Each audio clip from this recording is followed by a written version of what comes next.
terhubung. Bismillahirrahmanirrahim. Assalamualaikum warahmatullahi wabarakatuh. Alhamdulillah, tsumma alhamdulillah, wassalatu wassalamu ala rasulillah wa ala alihi wa sahbihi wa walah wa la hawla wa la quwata illa billah, amma ba'd. Alhamdulillah, senang sekali bisa bertemu kembali di channel YouTube Magnet Rezeki. Saya doakan Anda semua mendapatkan keberkahan, kemuliaan, kejayaan, ketinggian dari Allah Subhanahu wa taala sehingga Anda semakin dekat dengan cita-cita Anda, harapan Anda, hajat-hajat Anda, dan juga semakin dekat dengan Allah Subhanahu wa taala. Amin ya rabbal alamin. Seperti biasa di channel ini kita akan membahas tentang materi Magnet Rezeki, bagaimana menarik rezeki dahsyat dengan cara Allah. Tapi sebelum kita lanjut kepada materinya, bagi teman-teman yang belum subscribe dan baru saja menemukan channel ini, silahkan subscribe. Insya Allah Anda akan mendapatkan materi-materi yang terbaik dari channel ini. Insya Allah Anda adalah makhluk yang ajaib. Tinggal kita sempurnakan faktor-faktornya. Dan insya Allah dalam video-video berikutnya kita akan lanjutkan materi ini sampai Anda menemukan potensi terbesar diri Anda dan menjadi makhluk ajaib sebagaimana yang Allah Subhanahu wa taala inginkan untuk Anda. Alhamdulillah, tsumma alhamdulillah, wassalatu wassalamu ala rasulillah wa ala alihi wa sahbihi wa walah wa la hawla wa la quwata illa billah. Asyhadu an la ilaha illallah wa asyhadu anna Muhammadan abduhu wa rasuluhu la nabiyya ba'dah. Allahumma salli wa sallim ala nabiyyina Muhammadin wa ala alihi wa sahbihi ajma'in. Alhamdulillah, senang dan bahagia sekali bisa bertemu dengan Bapak Ibu semua, teman-teman semuanya dari seluruh Nusantara dan juga dunia ya. Tadi saya lihat ada beberapa daripada Malaysia ya. Kemudian juga Singapura, kemudian tentunya Indonesia ya. Nah, ini Malaysia hadir katanya ya. Subhanallah, alhamdulillah ya. Jakarta ini mana tadi Malaysia? Ini dia Malaysia nih. Alhamdulillah ya.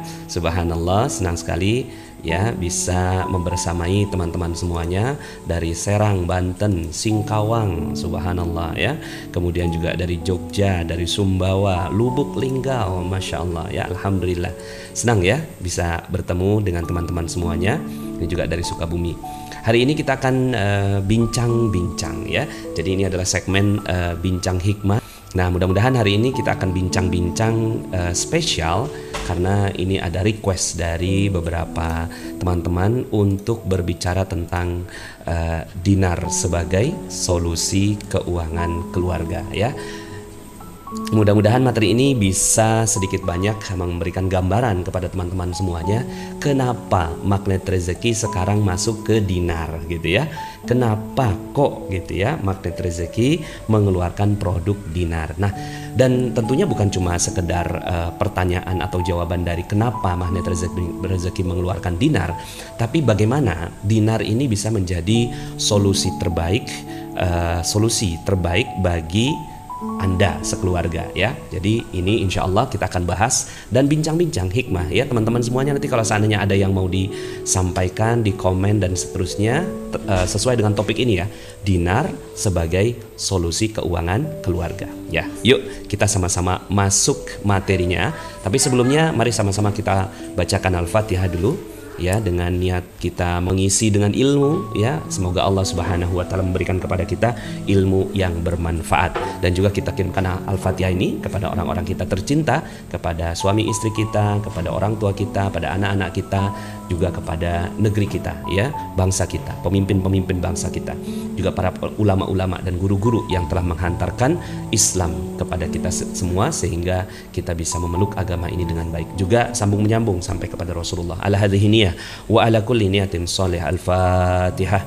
A'udzu billahi minasy syaithanir rajim. Bismillahirrahmanirrahim. Alhamdulillahi rabbil alamin, arrahmanir rahim, maliki yaumiddin. Iyyaka na'budu wa iyyaka nasta'in. Ihdinas siratal mustaqim. Siratal ladzina an'amta 'alaihim ghairil maghdubi 'alaihim waladdallin. Amin. Amin amin ya rabbal alamin. Rabbi zidni ilman warzuqni fahman. Mari kita mulai pembahasan tentang dinar sebagai solusi keuangan keluarga ya. Nah, tentunya kita ingin dong gitu ya, keuangan keluarga kita menjadi keuangan yang sehat, keuangan yang stabil ya, bahkan berkembang ya. Tentu itu yang kita inginkan. Yuk sama-sama kita bahas. Pertama, Saya ingin bahas dulu tentang logika berpikirnya dulu. Kenapa sih Pak Nas kita ngomongin uang dan rencana keuangan ya? Karena ya tentunya kan kita selama ini selalu bicara tentang magnet rezeki ya. Nah, tentunya ilmu-ilmu yang berkaitan dengan bagaimana kita bisa mendapatkan rezeki berlimpah. Termasuk salah satunya adalah pengelolaan keuangan ya, pengelolaan keuangan. Nah, ternyata bicara keuangan itu adalah bagian dari syariat. Kita nggak bisa lepas dari keuangan. Jadi kalau kita bicara tentang Islam ya, Islam itu bukan cuma sekedar sholat, zakat, puasa, haji ya, tapi juga bagaimana dia memikirkan tentang keuangan. Nah, coba kita lihat. Ada 5 tujuan diturunkannya syariat Islam. Itu tertuang dalam maqasid syariah. Atau ada juga yang menyebutnya sebagai daruratul khams ya, atau 5 hal yang darurat yang nggak boleh nggak ada, harus ada ya. Nah, yang pertama adalah hifzuddin, menjaga agama. Saya mungkin poin-poinnya nggak terlalu detail ya, karena panjang sekali kalau untuk menjelaskan tentang maqasid syariah atau tujuan diturunkannya syariat Islam. Jadi yang pertama itu adalah hifzuddin, menjaga agama. Jadi agar agama itu tetap terjaga sampai kapanpun ya. Jadi agama adalah hal yang paling utama yang harus kita jaga. Oke. Yang kedua adalah hifzun nafs, menjaga jiwa ya. Jadi syariat Islam ya, itu tujuannya adalah bagaimana jiwa itu bisa terjaga dengan baik ya. Jadi makanya seperti sekarang ini kaitannya dengan COVID-19 ya. Kenapa kok ulama turun tangan untuk memberikan fatwanya? Karena kaitannya dengan yang nomor 2 ini.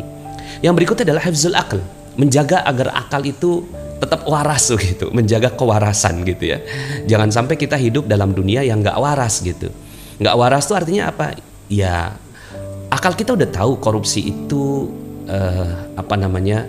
korupsi itu nggak baik gitu secara akal. Secara agama juga ya dia adalah suatu penyimpangan gitu kan.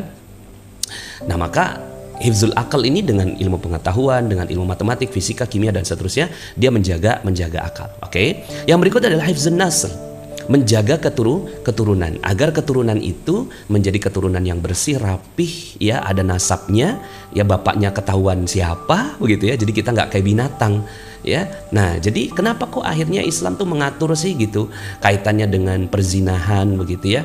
Kemudian juga ikhtilat ya, kemudian hijab.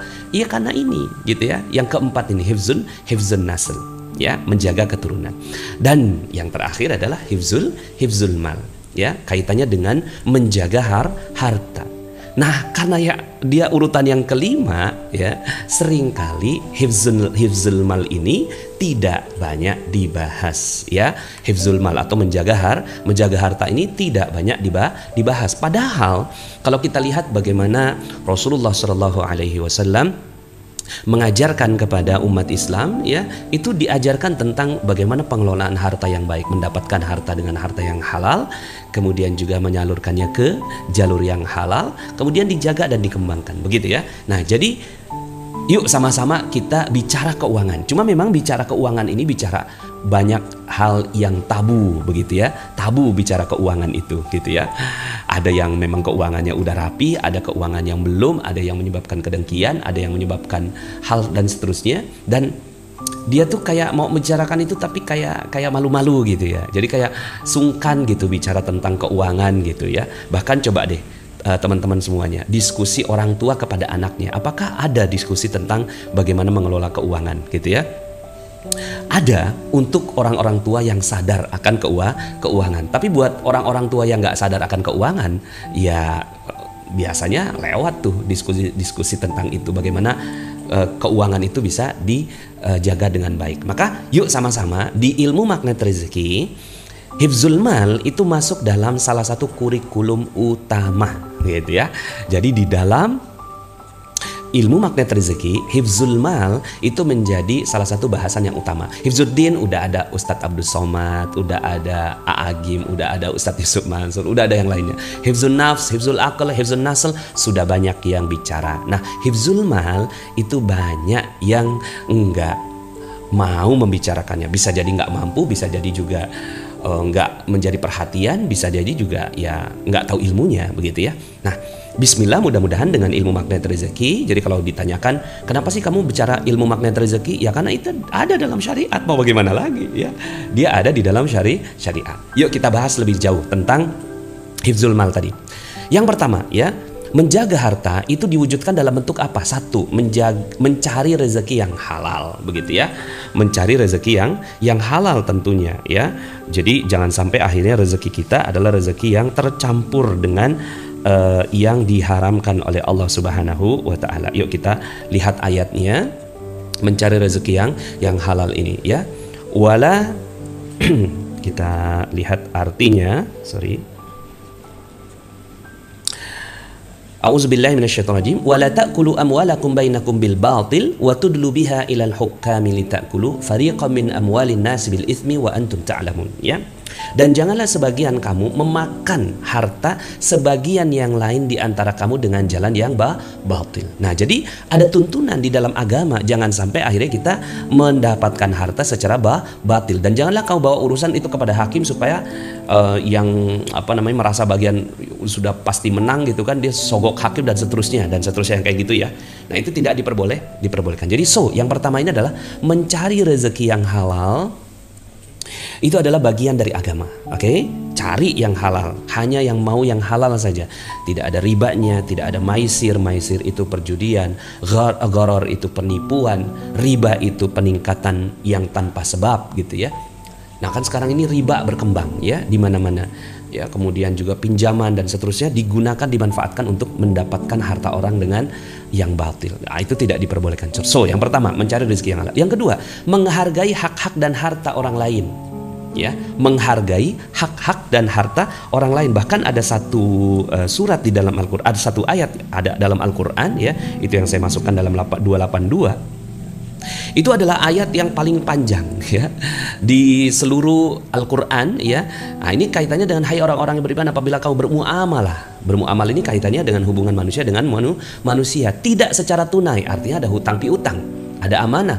Untuk waktu yang tertentu itu hendaklah kamu menuliskannya. Jadi diatur ya, diatur dalam Islam. Jadi hendaklah seorang penulis di antara kamu menuliskannya dengan benar, dan janganlah penulis enggan menuliskannya sebagaimana Allah telah mengajarkannya, maka hendaklah ia menulis, dan hendaklah orang yang berhutang itu mengimlakkannya apa yang akan ditulis itu. Jadi artinya notaris ada di sini ya. Kemudian juga kejujuran gitu ya, dan seterusnya. Jadi kaitannya dengan harta tuh diatur ya. Jika yang berutang itu orang lemah akalnya atau lemah keadaannya, atau dia sendiri tidak mampu mengimlakkan, maka hendaklah walinya mengimlakkannya dengan jujur, dan persaksikanlah dengan 2 orang saksi di antara 2 orang laki-laki di antaramu. Jika tidak ada 2 orang laki, maka boleh seorang laki dan 2 orang perempuan dari saksi-saksi, dan seterusnya. Artinya diatur, jangan sampai akhirnya harta orang lain itu termakan dengan zolim. Jangan sampai harta orang lain itu termakan dengan zalim. Jadi kita hargai hak-hak dan harta orang lain, diatur di dalam Islam. Kemudian yang ketiga adalah berakhlak yang baik dalam urusan harta. Utang piutang yang tadi, berbisnis ya, dalam surat Al-Kahfi ayat 39, saya nggak usah sebutkan ayatnya. Nanti teman-teman bisa baca sendiri. Kemudian tidak mubazir ya. Coba sekarang ya, lihat di lemari kita, lihat di rumah kita gitu kan, barang-barang yang mubazir itu berapa banyak ya kan? Ternyata banyak sekali yang mubazir. Padahal dalam Al-Qur'an disebutkan ya, innal mubazzirina kanu ikhwanas syayatin. Sesungguhnya mubazir itu temannya setan. Yang ketiga adalah berakhlak dengan baik ya. Makanya dalam ilmu magnet rezeki ada ilmu jurus kerangkeng uang ya kan. Ada 10 tuh ya, 10 langkah setiap kita mau beli gitu kan. Setiap kita mau beli sesuatu, tanyakan dulu sudah direncanakan belum. Kalau sudah direncanakan silahkan. Yang kedua, tapi ini masih ada saringannya. Yang kedua gitu ya, apakah ada uang cashnya? Kalau dicicil jangan deh gitu ya. Yang ketiga, apakah ini atau wants, dan seterusnya. Jadi silakan teman-teman ya, itu jurus kerangkeng uang banyak yang suka ya. Dengan jurus kerangkeng uang akhirnya uang banyak selamat gitu ya. Jadi yuk sama-sama jangan sampai kita menjadi mubazir, menjadi perisai rezeki lagi. Yang keempat adalah mengelola harta. Nah, ini nih ya. Banyak yang akhirnya cuma sampai di nomor 1, 2, 3 aja. Yang nomor 4 enggak. Padahal mengelola harta dengan sebaik-baiknya itu adalah anjuran agama dalam Al-Qur'an, wa a'iddu lahum mastata'tum min quwwah wa min ribatul khail Ya, wa min ribatil khail turhibuna bihi aduwallahu wa aduwakum. Nah, siapkanlah menghadapi mereka kekuatan apa saja yang kamu sanggupi dan dari kuda-kuda yang ditambat untuk berperang. Ya, artinya kuda-kuda yang gagah, yang kuat gitu ya. Ya. Nah, yang dengan persiapan itu kamu menggetarkan musuh Allah. Nah, ini salah satunya. Dan di sini kan disebutkan juga apa saja yang kamu nafkahkan pada jalan Allah nih saya akan dibalas dengan cukup kepadamu dan kamu tidak akan dianiaya atau dirugikan. Jadi ayat kaitannya dengan ini kaitannya dengan bagaimana persiapan perang ya. Tapi juga ya ini juga berkaitan dengan bagaimana sebuah umat ya tidak mungkin bisa kuat berperang kalau nggak ada harta. Gimana bisa perang kalau nggak ada panahannya? Gimana bisa perang kalau nggak ada kudanya? Gimana bisa perang kalau seandainya nggak ngasih biaya ke keluarga dan seterusnya. Jadi yang keempat ini adalah mengelola harta itu adalah anjuran agama. Jadi jangan sampai kita itu trauma gitu loh bicarain duit gitu, bicarain harta, bicarain aset, bicarakan uang, itu bagian dari agama. Jadi nggak mungkin juga gitu kan Anda menghilangkan bab tentang ini karena Allah Subhanahu wa taala yang telah mengajarkan. Nah, berikutnya adalah menjaga aset dan mengembangkannya ya. Menjaga aset dan mengembangkannya. Jadi bukan cuma sekedar mengelola harta dengan sebaik-baiknya, tapi juga jagain asetnya, ya, jaga asetnya, kembangkan gitu. Nah tentunya ini ya Allah Subhanahu Wa Taala itu mengajarkan kepada kita jangan sampai akhirnya satu harta yang sudah milik kita terus kemudian tiba-tiba jadi milik orang lain gitu. Karena dengan berbagai macam kelemahan-kelemahan kita gitu kan. Dalam Al-Quran disebutkan walaqad katabna fiz zaburi min ba'di dzikri annal arda yarithuha ibadiyas solihun. Arda di sini ya bumi jaga gitu. Annal arda yarithuha dipusakai atau diwarisi ibadiyas solihun kepada orang-orang yang soleh. Maka jaga bumi ini, jaga jangan sampai bumi ini jatuh ke tangan orang-orang yang ingkar kepada Allah Subhanahu wa taala. Bumi ini harusnya jadi masjid malah jadi tempat maksiat. Harusnya jadi tempat ngaji agama, tahu-tahu jadi na'udzubillah tempat pelacuran. Ini nggak boleh. Jaga aset-aset kita dan kita kembangkan gitu loh, ya. Kalau bisa yang namanya aset itu jangan dijual. Kita miliki sendiri sampai kapanpun gitu. Nah ini kan harusnya ada ilmu dong, ilmu menjaga dan mengembangkan aset. Ini kan enggak gitu ya. Kalau seorang anak punya harta waris gitu kan dari orang tuanya, kira-kira jadinya apa tuh harta waris gitu ya? Banyakannya gimana? Ya orang tua yang nyari gitu kan, diwarisi ke anak yang ngabisin gitu. Nah ini nggak boleh. Harus ada ilmu tentang bagaimana menjaga aset dan mengembangkannya sehingga ya yang keenam gitu. Nah yang keenam ini banyak yang juga nggak sadar bahwa ajaran agama itu adalah meninggalkan keturunan yang kuat, meninggalkan keturunan yang kuat. Ya jadi nggak boleh kita nurunkan misalnya keturunan kita ini keturunan yang secara ilmu nggak pinter, secara harta nggak ada gitu. Ya kesian gitu ya. Nah dalam Al-Quran dan surat An-Nisa ayat 9, dan hendaklah takut kepada Allah orang-orang yang seandainya meninggalkan di belakang mereka anak-anak yang lemah, yang mereka khawatir terhadap kesejahteraan mereka. Ya, oleh sebab itu hendaklah mereka bertakwa kepada Allah dan hendaklah mereka mengucapkan perkataan yang benar. Jadi di sini wal yakhshal ladzina law taraku min khalfihim dzurriyyatan dhi'afan khafu 'alaihim falyattaqullaha wal yaqulu qawlan sadida ya. Jadi misalnya nih kalau seandainya Anda sebagai seorang raja gitu ya, katakanlah raja Turki gitu ya.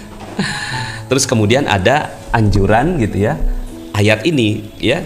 Nah kira-kira apa yang akan kita lakukan kepada anak keturunan kita? Tentunya kita ajarkan ya, kita ajarkan bagaimana mereka berperang ya, kita ajarkan mereka bagaimana bisa menguasai sebuah wilayah dan mempertahankannya. Jangan sampai akhirnya gitu ya, yang tadinya wilayahnya luas gitu, terus kemudian tahu-tahu karena generasinya nggak kuat ya, akhirnya menjadi lemah, hilang hilang wilayah gitu ya, kerajaannya. Nah kan itu yang terjadi pada diri umat Islam saat ini gitu ya. Bagaimana Palestina gitu ya, dulunya itu adalah negeri Islam ya. Bagaimana kotanya, masjidnya gitu ya, Masjidil Aqsa itu dijaga dengan baik oleh umat Islam. Tapi apa yang terjadi sekarang gitu ya. Nah, jadi jangan sampai akhirnya kita meninggalkan keturunan yang lemah, dan sebaliknya. Jadi yang harus dilakukan terhadap harta itu adalah meninggalkan keturunan yang kuat. Dan ya, jadi ternyata itu bagian dari agama kan ya, itu bagian dari agama. Dan yang ketujuh ya, itu menyalurkannya di jalan Allah ya. Alladzina yunfiquna fis sarra'i wad dharra'i wal kadhimina al ghaidha wal 'afina 'anin nas ya. Setelah kita tahu bahwa ya ternyata Islam mengajarkan dengan baik tentang pengelolaan keuangan. Nah, sekarang ya, dari mana sih sebenarnya sumber persoalan keuangan keluarga itu, Pak Nas? Gitu ya. Dari mana sumber persoalan keluarga? Cuma 4 atau 8 jadinya gitu ya. Dan ini sesuai dengan doa Rasulullah Shallallahu Alaihi Wasallam yang diajarkan kepada kita. Ini doanya: Allahumma inni a'udzubika minal hammi wal hazn, wa a'udzubika minal ajazi wal kasl, wa a'udzubika minal jubni wal bukhl, wa a'udzubika min ghalabatid daini wa qahrir rijal.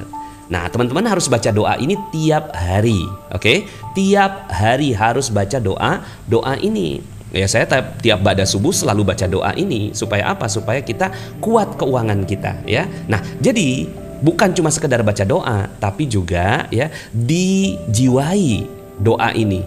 Ya, doa yang diajarkan Rasulullah SAW kepada seorang. Maukah aku tunjukkan kepadamu, kalau baca doa ini maka kamu akan lunas hutangnya, ya kan? Lunas amanahnya. Nah, ternyata bukan cuma sekedar doa, tapi terkandung ya penyakit-penyakit yang disebutkan di sana. Minal hammi wal hazn, gelisah dan sedih. Ini persoalan ya, persoalan keuangan keluarga itu kan gelisah nggak bisa bayar ini, nggak bisa bayar itu, sedih gitu kan, karena dia membandingkannya dirinya dengan orang lain begitu ya. Nah, akhirnya apa? Yang kedua nih, jadinya lemah dan malas ya, ajazi wal kasl ya. Udah lemah, akhirnya malas, baringan aja terus deh gitu kan, apalagi yang mau dikerjain ya. Jadi kita udah lemah, malas lagi ya, nggak mau berusaha. Yang ketiga, pengecut tuh ya, pengecut tuh takut kalau seandainya dia rugi, takut kalau seandainya dihina orang, takut kalau dilecehkan, takut kalau gitu ya. Pengecut dalam hal ini adalah bukan dalam hal perang ya, karena ini kaitannya dengan harta ya. Hadisnya tentang harta. Pengecut di sini pengecut nggak mau mulai bisnis gitu, pengecut nggak mau ya melamar kerja gitu ya, pengecut nggak mau ya menghadapi debt collector gitu, dan kikir nih ya, penyakit kita juga nih, kikir karena nggak mau memberikan sebagian dari harta kita. Yang keempat nih juga beban hutang dan penindasan orang. Dan di sini Rasulullah SAW menyebutkan min ghalabatid dain ya. Jadi beban hutang, ghalabatid dain, dain itu hutang, ghalabatid dain hutang yang beban banget gitu loh. Kan ada dain yang masih bisa dibayar, ada juga yang ghalabatid dain, hutang yang ya Allah nggak bisa banget dibayar nih ya, beban banget gitu. Wa qahrir rijal, dan penindasan orang. Nah, jadi yang keempat ini teman-teman sudah pernah kan ya, bahkan jadi film tuh, jadi kisah yang sangat legendaris di Indonesia, Siti Nurbaya kan gitu ya, Siti Nurbaya gitu. Ketika dia dihutangi terus kemudian nggak bisa bayar, diminta anaknya. Itu pola tradisional gitu loh, pola yang dari dulu gitu. Orang kalau mau menindas orang tuh kasihin utang dulu, kasihin utang gitu, kasihin amanah ya kan, sampai kemudian akhirnya dia lemah, diambil asetnya. Nah, ini harusnya jadi ilmu dong gitu ya. Nah, jadi ini persoalan-persoalan kita, gelisah, sedih, lemah, malas, pengecut, kikir, beban hutang, dan penindasan orang. Mudah-mudahan insya Allah ilmu magnet rezeki itu mengobati ini, mengobati gelisah dan sedih, mengobati pengecut dan kikir. Oke? Lemah dan malas itu hanya bisa dilakukan dengan motivasi gitu ya. Kemudian beban utang dan penindasan orang itu dengan manajemen. Jangan sampai akhirnya Anda tidak mampu memanage uang Anda. Oke ya. Jadi ini sumbernya. Nah, sekarang pertanyaannya adalah apa solusinya Pak Nas? Oke, solusinya 1, 2, 3 insya Allah dengan ilmu magnet rezeki yang lainnya. Anda silahkan dalami ilmu magnet rezeki. Nah, yang keempat ini nih yang banyak sekali jadi persoalan nih. Penyakit paling utama disebut dalam doa Nabi urutan ke-7 dalam keuangan di zaman ini adalah berhutang. Ini nih persoalan kita.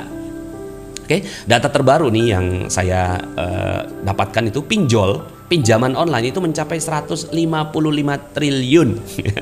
Ini datanya terlalu kalau kata Bang Roma, ya. Datanya ini terlalu. Masa iya sih gitu ya? Pinjol itu sampai 155 triliun gitu. Artinya mental masyarakat kita tuh mental ini. Dan ini penyakit gitu yang harus diselesaikan. Karena bahaya hutang itu adalah menikmati yang belum sepatutnya dinikmati di zaman ini. Akhirnya dia ngutang kan gitu. Itu kan penyakitnya, itu perisai rezekinya. Jadi kalau seandainya kita punya amanah, punya hutang gitu ya, terus pengen dibayar, tahu dulu bahwa iya ya, dulu tuh dosanya saya tuh adalah mau menikmati yang belum sepatutnya saya nikmati gitu loh.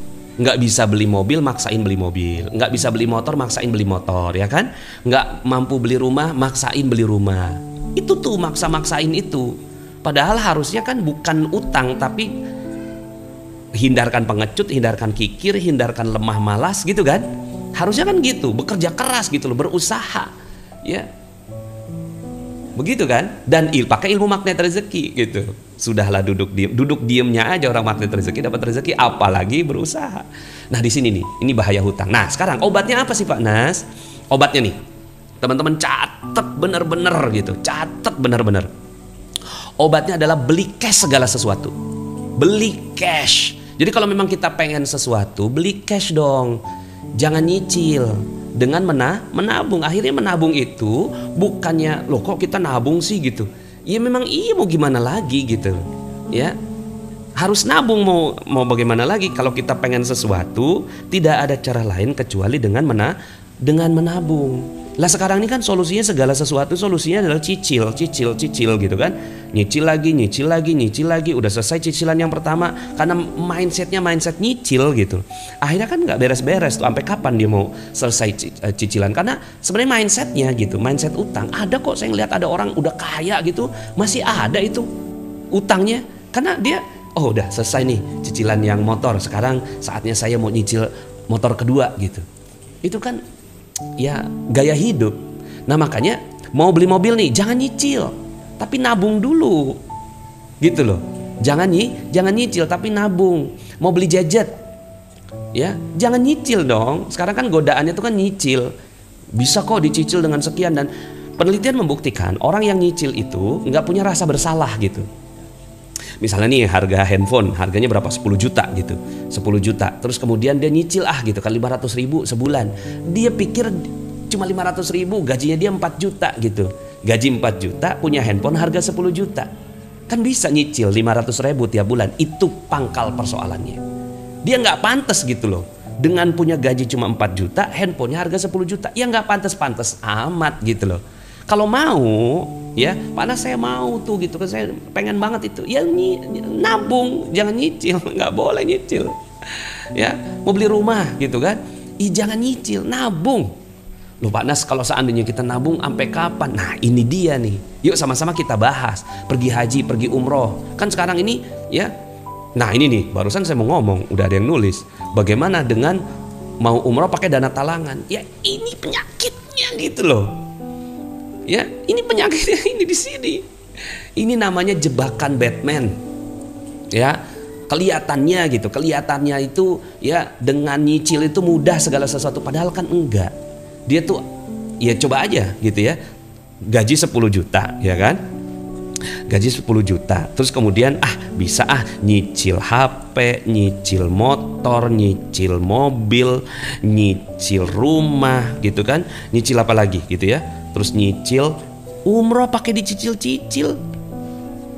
Ya, kelihatannya tuh yang ini cuma 400.000, yang ini cuma 500.000, yang ini cuma 2 juta, yang ini cuma 4 juta atau 3 juta lah gitu ya, tipe 36 gitu ya. Nah yang ini nih enak nih, bisa pergi umroh nih gitu kan, hanya dengan cicilan 500.000. Coba di total udah 929 ya, 6 juta 400.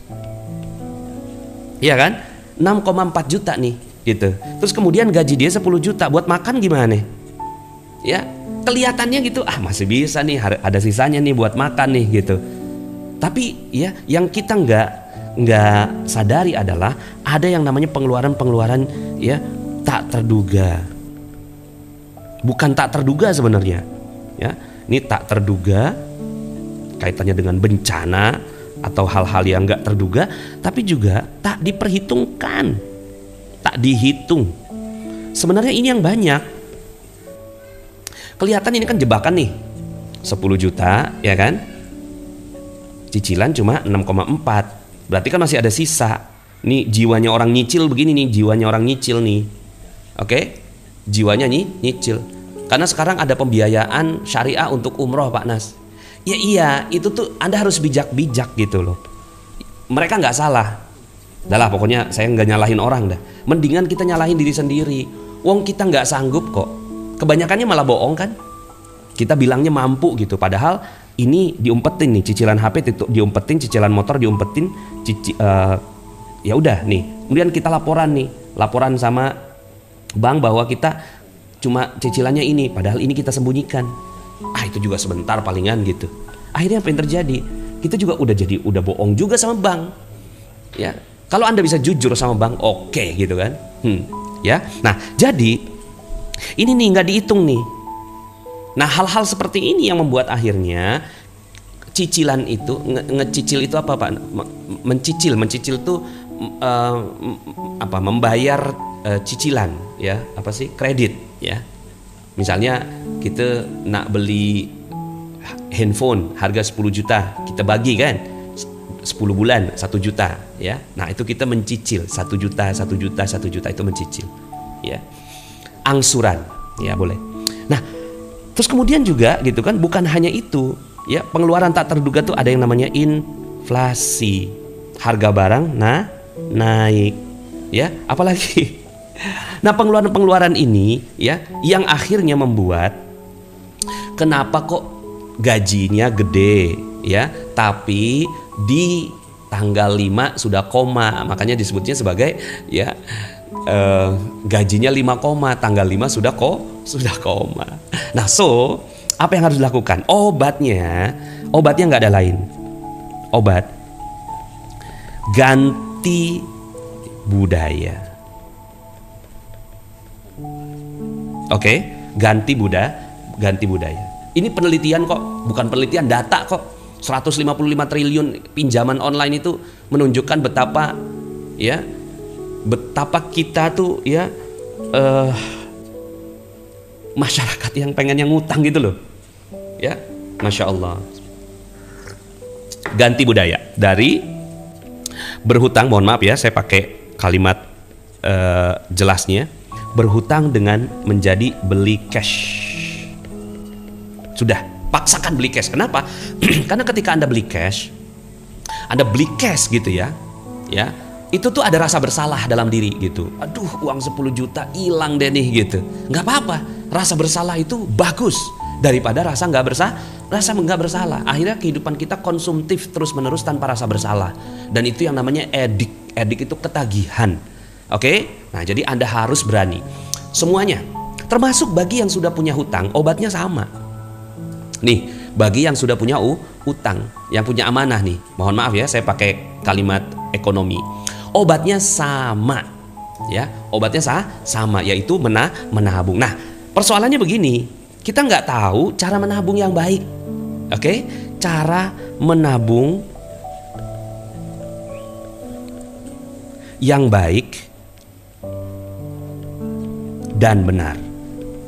Ini yang kita nggak punya. Oke? Cara menabung yang baik dan benar. Oke? Nah, kenapa? Untuk menabung dengan baik dan benar, Anda harus bedakan uang atau harta.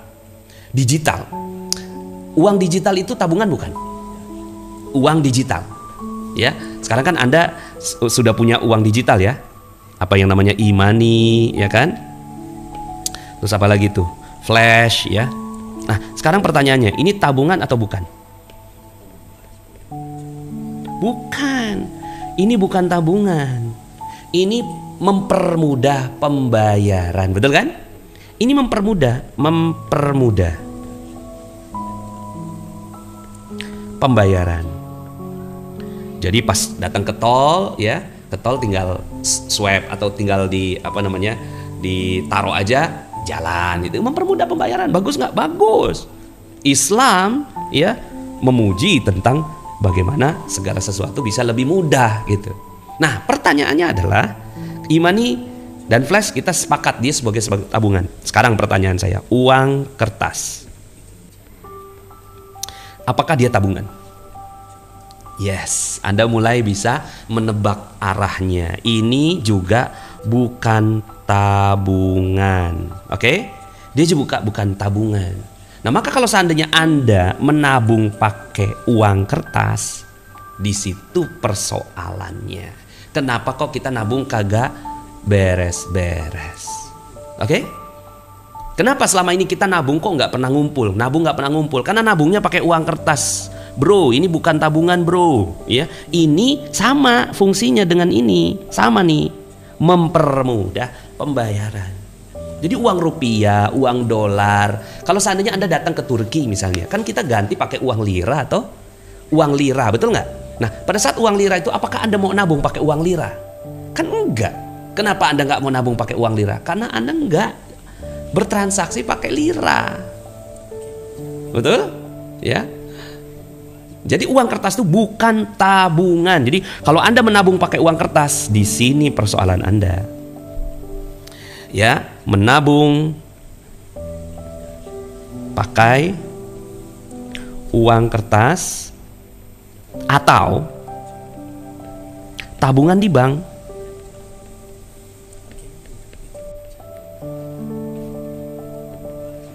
adalah ketidaktepatan.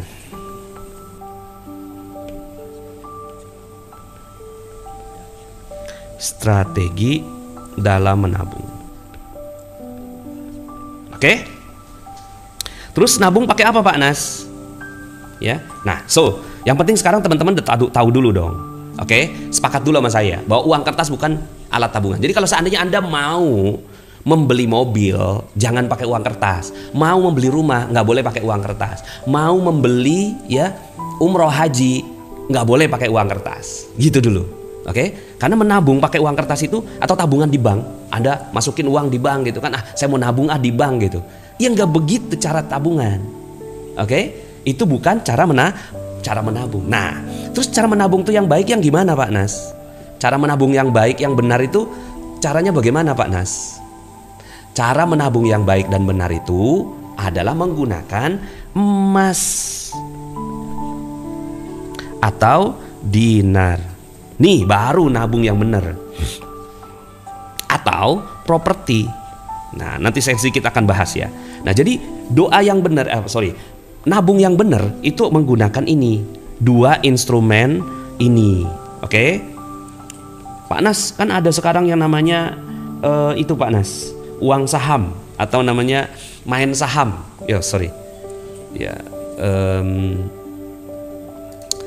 Jadi emas atau dinar inilah tabungan yang benar, the real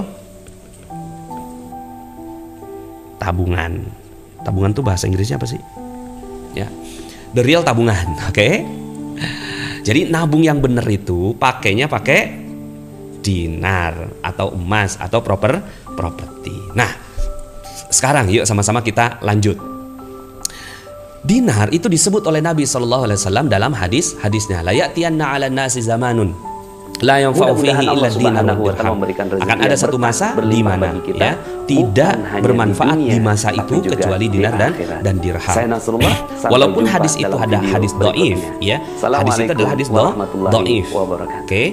Cuma yang namanya hadis dhaif itu bisa digunakan sebagai ibrah, bukan sebagai ya panduan ibadah, misalnya sholat berapa rakaat ya, kemudian juga bagaimana cara berwudu susunannya, itu nggak boleh pakai hadis dhaif, harus pakai hadis yang sahih. Tapi kalau untuk muamalah, untuk ibrah itu boleh ya hadis yang dhaif ya. Nah, jadi ya emas dan dinar. Pertanyaan kritisnya adalah, jadi kalau seandainya ada yang tanya, Pak Nas, kalau seandainya saya nabung pakai dinar itu gimana Pak Nas gitu ya. Begini, pertanyaannya adalah 10 tahun ke depan dinar makin hilang atau makin banyak? Yes, ya. Untuk menguji gitu kan, apakah hadis Rasulullah SAW ini benar ya? Lihat aja 10 tahun ke depan dinar itu makin hilang atau makin banyak? Insya Allah makin banyak. Nah, Kenapa dinar itu menjadi solusi? Karena dia tidak terkena inflasi, tidak kadaluarsa, nilainya cenderung naik gitu kan. Ya. Dulu kambing zaman dulu ya, itu 1 dinar ya, kambing zaman dulu 1 dinar. Kambing zaman sekarang sama gitu ya. Artinya kalau seandainya Anda mau nabung, Anda mau nabungnya pakai dinar, 5 tahun lagi, 6 tahun lagi ya, harga dari produk Anda itu bahkan bukan cuma tetap, tapi bisa turun. Karena kalau ciptaan manusia itu harganya turun. Kalau ciptaan Allah itu harganya tetap. Apa ciptaan Allah? Kambing, sapi, ya. Nah, ada juga tanah, ya. Tanah itu harganya berkembang, ciptaan Allah, tapi karena terbatas gitu. Jadi ada catatan, jadi ada 2 kategori. Ya, jadi ciptaan Allah itu kalau nggak tetap berkembang. Tapi kalau ciptaan manusia pasti turun harganya. Tas, sepatu, pakaian, handphone, itu pasti turun harganya. Ya, nah, karena ada sekarang pertanyaannya, jadi nih apa namanya, ciptaan Allah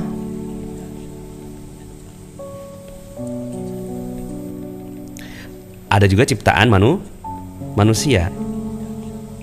Ciptaan Allah itu kalau enggak tetap, dia berkembang harganya. Semua ciptaan Allah itu berkembang harganya. Sementara ciptaan manusia sudah pasti turun. Ya, sudah pasti turun. Harga mobil pasti turun. Harga apa lagi? Tapi kalau ciptaan manusia itu pasti turun. Handphone, ya, motor, mobil, itu harganya pasti turun. Enggak kok Pak Anas, naik. Naik pakai apa? Naik pakai uang kertas. Tapi kalau pakai emas, semua ciptaan manusia itu harganya tuh turun. Termasuk ongkos naik haji, ongkos naik umroh itu turun. Oke? Gitu ya. Nah, jadi kalau kita mau beli ya ciptaan manusia pakai dinar, harga dinar seperti ini, berarti suatu saat nanti Anda akan bisa beli karena si harga motor, harga HP itu turun. Sementara kalau seandainya Anda mau beli ciptaan Allah gitu ya, ya kan ciptaan Allah ini meningkat harganya atau tetap minimal. Maka dengan Anda punya dinar, ya Anda bisa membelinya. Gitu. Meningkatnya dengan kalau seandainya Anda naik apa namanya penghasilan Anda. Oke, nah pilih mana? Emas atau dinar Pak Nas untuk nabung? Keduanya baik, tinggal dipilih oleh hati. Jadi hati Anda aja yang pilih gitu ya. Yang mana sih yang baik buat saya gitu. Jika sudah ada dinar, nah pertanyaan berikutnya adalah kalau udah ada dinar, kenapa cuma emas aja yang Anda beli gitu ya? Kenapa cuma emas? Toh ada dinar kok gitu ya. Sesuai dengan apa namanya sunnah Rasulullah SAW ya. Nah, jadi kenapa cuma hanya emas? Sayang dong, beli dinar sekalian gitu ya. Kalau saya sih kalau udah ada air udah nggak berlaku tayamum gitu ya. Kekuatan dinar itu ada pada apanya? Pada spreadnya. Yuk kita lihat ya. Jadi ini adalah harga emas ya, harga emas nih. LM Antam gitu ya, belinya ini tanggal 20 Januari 2021. Belinya 4,5, buybacknya sekian. Nah berarti ada spread namanya tuh ya, spread penurunan harga beli dan harga jual di hari yang sama. Jadi turun 9,16. Lotus Archie turun 7,9. EOA turun 3,27. Nah, dilihat di sini nih, berarti EOA lebih baik daripada LM Antam untuk spreadnya, untuk produk kualitas dan seterusnya, penjagaan kemurnian dan seterusnya, wallahu a'lam kan. Kemudian emas Gemini 5 gram 7,5 spreadnya. Gitu ya. Nah, jadi artinya kalau Anda mau lihat emas, itu lihat spreadnya, paling rendah paling bagus. Dinar Antam itu turunnya 15,8%, dinar Gallery 14,7%, dinar Public Gold itu 10%, dinar KR itu 4,5%. Ini untuk yang ukuran yang sama ya. Kalau ukuran kita sekarang kan ada yang baru ukuran kita ya. Ukuran kita itu ada yang 2 dinar nih gitu ya. Ada yang ukuran 2 dinar. Nah, ukuran 2 dinar ini spreadnya seingat saya 3,5 deh. Ya, 3,5%. Jadi rendah ya. Cukup rendah untuk yang 2 dinar ya. Yang 2 dinar. Nah, kalau masuk ke klub ya, masuk ke klub dinar KR klub ya. Jadi kalau seandainya sudah masuk ke klub, maka spreadnya 0%. Artinya harga beli dengan harga jual di hari yang sama itu sama. Ya, sudahlah harga belinya ya itu sama Antam nih. Ini dinar Antam 4282, dinar kita 4280. Ini dinarnya nih 4282, kita 4280, lebih murah dari Antam, dinar Antam ya. Buybacknya dia 3,6, kita 4,2. Jadi secara logika ya, kita bisa milih spread yang terbaik. Oke? Jadi kita milih spread yang terbaik. Berikutnya adalah memilih dinar, itu artinya ikut menghidupkan sunnah Nabi. Jadi kalau seandainya kita milih dinar, ya insya Allah lah ya. Pilih mana? Dinar atau properti? Pak Nas, kira-kira bagus yang mana Pak Nas? Dinar atau properti? Tergantung. Kelebihan dinar itu ada pada liquidnya, maka dinar ini bagus untuk jangka pendek. Tapi ya, kalau seandainya Anda mau nabungnya tuh jangka panjang, lebih dari 7 tahun ya, lebih dari 7 tahun, gunakan properti untuk tabungan yang lebih jangka panjang. Oke? Gunakan properti untuk tabungan yang lebih jangka panjang. Mari hitung-hitungan ya. Jadi contohnya di sini saya ada beberapa file ya. Contohnya di sini perbandingan dan ilustrasi biaya pendidikan. Ya, jadi kalau seandainya ini singkat aja ya teman-teman semuanya. Ini kalau seandainya kita nabung ya 1 juta per bulan menggunakan rupiah, oke? Menggunakan rupiah, maka terkumpul 252 juta selama berapa tahun itu? 20 tahun ya. Ini 20 tahun. Terkumpul 252 juta rupiah. Maka masuk SD ya, kita pakai uangnya, masuk SMP kita pakai uangnya, masuk SMA kita pakai uangnya, masuk kuliah kita pakai uangnya. Nah, ini namanya perencanaan keuangan. Ya, karena kita pengen anak kita sekolah di tempat yang baik, maka kita ngumpulin nabung tuh 1 juta per bulan, 1 juta per bulan terus gitu, 1 juta per bulan. Nah, gitu ya. Kalau pakai asuransi itu ada 2. Satu asuransi yang unit link, yang kedua yang low risk dengan proteksi gitu ya. Nah, di sini saya langsung aja. Ini kelihatannya gede sih, 412. Jadi perbandingannya antara kalau kita nabung sendiri sama nabung pakai asuransi plus. Tapi gitu ya. Oh ya, ini sisa dananya nggak ada sisa dana, bahkan kurang. Ini juga sebenarnya kurang nih. Tetap aja ya kurang. Nah, tapi kalau seandainya asuransi yang beneran gitu ya, itu bahkan lebih rendah daripada kita nabung. Oke, sekarang kita bandingkan dengan dinar. Oke. Nah, dengan dinar ya, dengan biaya yang sama kita nabung sejuta itu lebih kurang kan 1/4 dinar ya. Maka yang kekumpul itu 800 juta. Coba bandingkan. Jadi untuk pendidikan anak udah bagus dah pakai emas dan dinar. Oke. Kekumpulnya sampai 800 juta dari 250 selama 20 tahun. Oke? Masuk akal? Masuk akal ya. Berikutnya, mari kita lihat kalau seandainya kita nih ya, kalau seandainya dia mau masuk UI. Ya, mau masuk UI. Ya. Tahun 2010 biaya dalam dinar itu adalah biaya masuk kuliah ya, itu 15 dinar. Tapi di tahun 2020 malah turun. Jadi kalau pakai dinar ya, ingat tadi rumusnya, kalau produk manusia pasti harganya tuh turun. Harga manusia pasti turun. Kalau harganya Allah ya, produknya Allah, kalau nggak tetap dia berkembang. Itu rumusnya. Nah, kan kuliah, pendidikan itu produk manusia, udah pasti harganya turun. Didasarkan dengan apa? Dengan dinar. Tapi kalau pakai rupiah yang di tahun 2010 itu 25 juta, tahun 2020 50 juta. Kelihatannya naik biaya kuliah itu. Kelihatannya padahal dia tuh turun. Oke, itu dari pendidikan. Sekarang kalau mau punya rumah gitu ya. Itu tahun 2010 itu harga dinarnya tuh 173 dinar. Ya. Di tahun 2020 itu cuma 112, berarti kan turun. Lihat. Jadi sekali lagi, produk manusia ya, produk manusia itu pastinya tuh turun kalau menggunakan dinar. Oke? Tapi kalau produknya ya produknya Allah itu tetap atau berkembang, ya. Oke, jadi artinya Anda sabar. Untuk punya rumah itu sabar dan menabung. Hindari cicilan. Kecuali Anda ketemu sama developer yang baik hati, ya. Developer yang baik hati yang harganya itu dia bisa tetap sama, ya. Dulunya katakan 100 dinar, ya, sampai kapanpun cuma 100 dinar aja. Boleh kalau Anda ketemu sama orang yang seperti itu, ya. Ketemu sama developer yang seperti itu, ya. Cicilan tetap menggunakan dinar.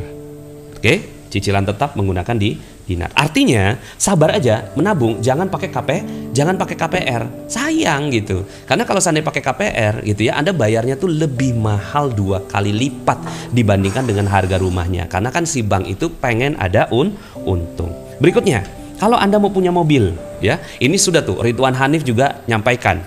Kalau pakai dinar itu harganya turun hampir setengahnya loh. Hampir setengahnya, apalagi kalau seandainya Anda mau beli yang second gitu ya, tahan-tahan aja dulu gitu kan, terus kemudian nanti pada saat beli yang second itu jauh lebih turun lagi, jadi Anda bisa menikmati hidup. Sekali lagi, sabar dan menabung. Lebih baik Anda pakai kendaraan umum dulu atau nyewa dulu kemana-mana gitu. Kalau untuk rumah Anda ngontrak dulu gitu dan menabung. Jadi itu solusinya, oke? Nah, ini kalau seandainya Anda ingin nah, lebih kurang itu adalah simulasi yang kita sampaikan. Jadi teman-teman semuanya ya bisa loh gitu ya memiliki kehidupan yang lebih baik menggunakan dinar ya. So, pilihan terhadap dinar adalah satu, menggunakannya dengan bijak. Jadi Anda bisa menggunakan dinar itu dengan bijak. Oke. Yang kedua, masuk dinar club dan dapatkan fasilitas spread 0%. Jadi kita spreadnya 0% kalau masuk ke dinar club. Jadi Anda menggunakan dinar dengan bijak, nanti Anda akan ditemani oleh perencana-perencana keuangan dari kami. Yang ketiga, menjadi pejuang dinar dengan mempromosikan ke masyarakat. Anda juga bisa loh, gitu kan? Pak Nas, mau dong saya ikut tergabung dalam pejuang dinar gitu. Bisa dapat untung juga. Malah bisa dapat untung gitu kan. Jadi udahlah dinarnya tetap harganya, bahkan Anda bisa mencapai tujuan-tujuan investasi. Terus kemudian Anda juga bisa mendapatkan keuntungan dari dinar. Atau pilihan yang keempat, doakan perjuangan kami untuk memasyarakatkan dinar ke tengah-tengah masyarakat sebagai solusi keuangan ya. Nah, sekarang tadi kan ada yang nanya, terus Pak Nas cara membelinya bagaimana? Cara membelinya atau bergabung nomor 1 ya, Anda bisa kunjungi dinarkr.com. Di situ nanti Anda mau beli, Anda mau ngecek keaslian, Anda mau bergabung ke Dinar KR, itu bisa ya. Jadi ke www.dinarkr.com. Atau yang kedua, hubungi wakil resmi atau pejuang DKR terdekat ya. Seperti misalnya nih ada yang tulis di bawah ya di komen gitu kan, ingin saya siap menjadi konsultan keuangan dan dinar Anda ya. Itu silakan WA tuh, WA-nya 505707 gitu ya. Nah, jadi artinya ini adalah solusi yang insya Allah sudah dinubuahkan oleh Rasulullah SAW jauh-jauh hari. Karena masyarakat sekarang penyakitnya nyicil ngutang.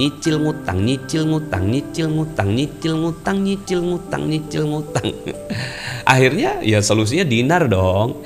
Jadi yuk sama-sama kita kembali kepada gaya kehidupan orang-orang zaman dulu yang mereka itu bersih, rapih, pola keuangannya itu terjaga. Tinggal mungkin kalau seandainya Anda khawatir ya, terus Pak Nas gimana ya cara jagain dinar? Ya caranya buat tempat penyimpanan yang baik dong, yang baik, yang aman, tidak terganggu ya, dan kelebihannya emas itu Anda tidak tergoda menggunakannya.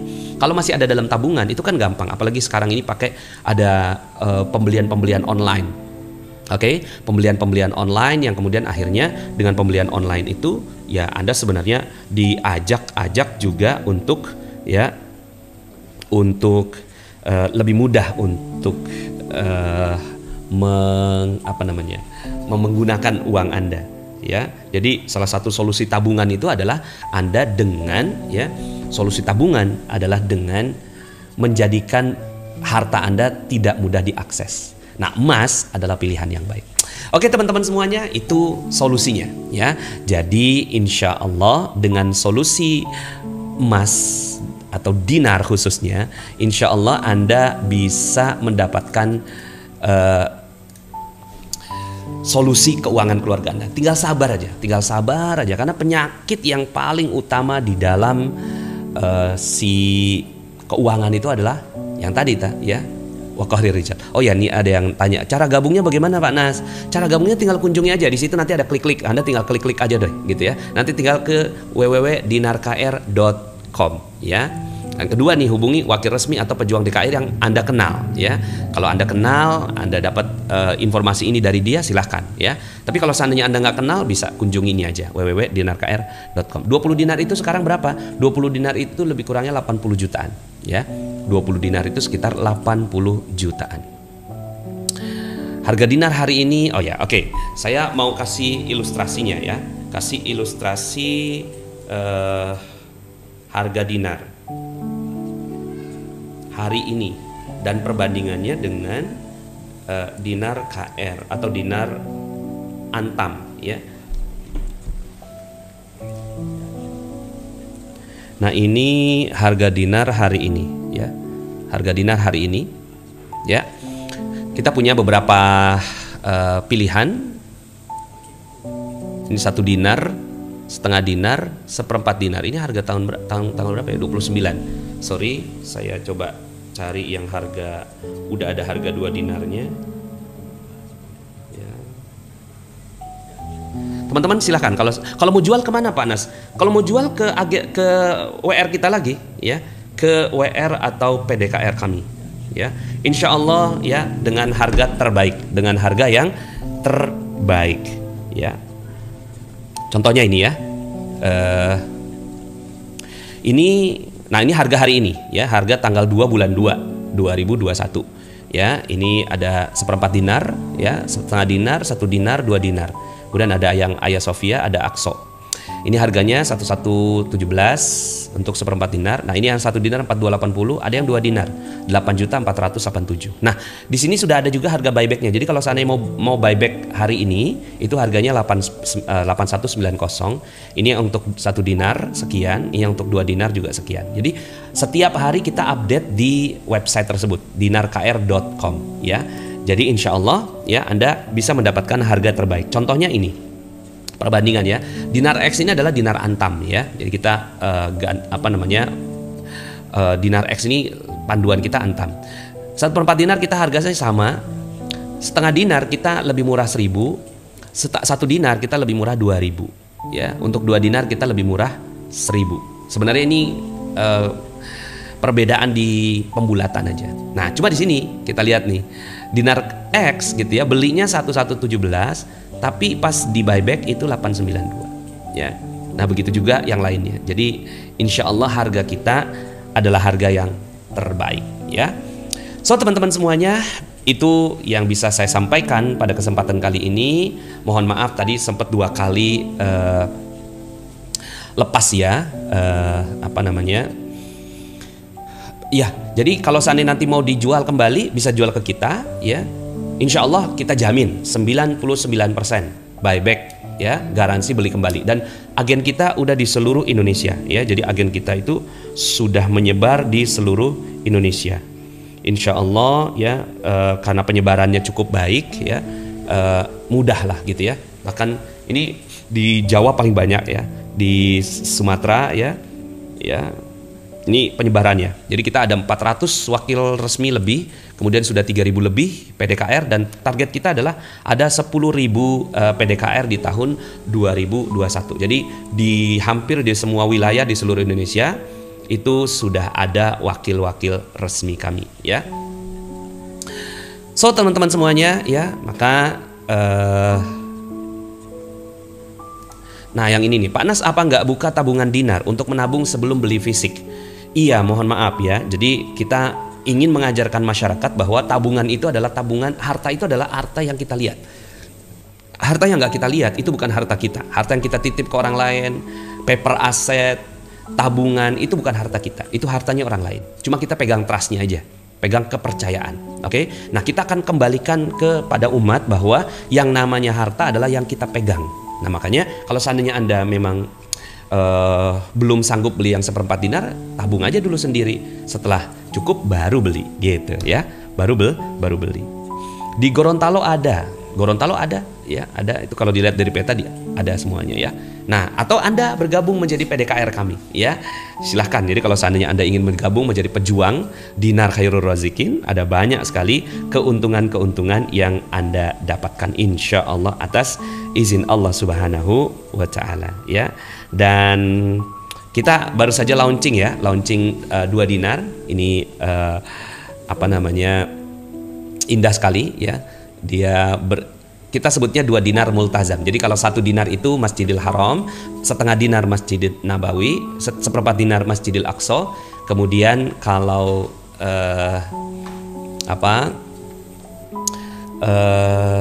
2 dinar itu multazam ya. Jadi ininya seperti ini ya, perbandingannya yang 1/4 dinar, ini ada yang 1/4 dinar Hagia Sophia ya, kemudian yang ini adalah 1/4 dinarnya Aqsa, kemudian yang ini adalah 1/2 dinar Masjid Nabawi, kemudian ini 1 dinar Masjid Al-Haram ya. Nah, sementara kalau yang 2 dinar itu adalah dia multazam karena memang dia adalah doa yang ada di pintu Ka'bah ya.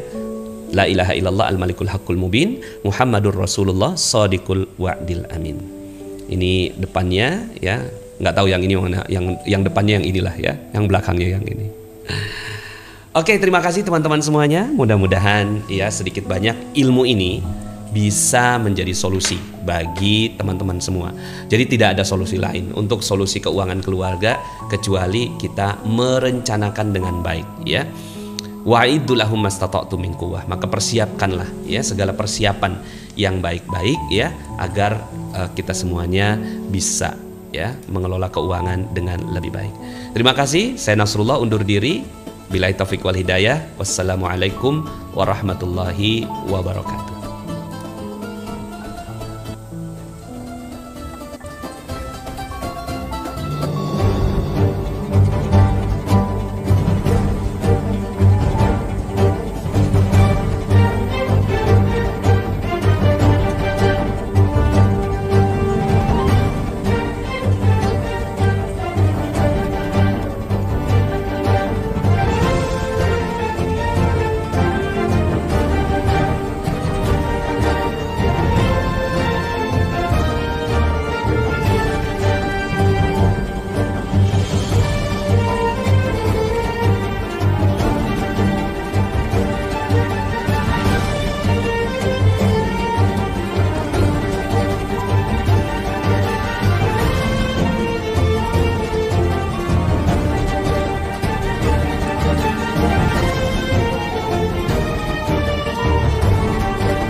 Mudah-mudahan Allah Subhanahu wa taala memberikan rezeki yang berkah berlimpah bagi kita, bukan hanya di dunia tapi juga di akhirat.